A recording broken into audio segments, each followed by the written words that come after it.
ஏசாயா 29:14 சொல்கிறது, இதோ நான் ஒரு அதிசயத்தை செய்வேன். ஆராய்ந்து முடியாத பெரிய காரியங்களையும் எண்ணி முடியாத அதிசயங்களையும் அவர் செய்கிறார். இதோ நான் ஒரு உடன்படிக்கை பண்ணுகிறேன். பூமி எங்கும் எந்த ஜாதிகளிடத்திலும் செய்யப்படாத அதிசயங்களை உன் ஜனங்கள் எல்லாருக்கு முன்பாகவும் செய்வேன். உன்னோடே கூட இருந்து நான் செய்யும் காரியங்கள் பயங்கரமாய் இருக்கும். தேவனை பாடி அவரை கீர்த்தனம் பண்ணி அவருடைய அதிசயங்களை எல்லாம் தியானித்து பேசுங்கள். தேவன் செய்த அதிசயங்களையும் அற்புதங்களையும் அவர் வாக்கின் நியாய தீர்ப்புகளையும் நினைவு கூறுங்கள்.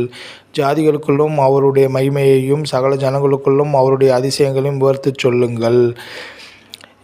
கர்த்தாவே, என் முழு இருதயத்தோடும் உம்மை துதிப்பேன். உம்முடைய அதிசயங்களை எல்லாம் விவரிப்பேன். கர்த்தர் அரணான நகரத்தில் எனக்கு தமது கிருபையை அதிசயமாக விளங்கின பண்ணினபடியால் அவருக்கு ஸ்தோத்திரம். அதிசயங்களை செய்கிற தேவன் நீரே. ஜனங்களுக்குள்ளே உம்முடைய வல்லமையை விளங்க பண்ணுகிறீர்.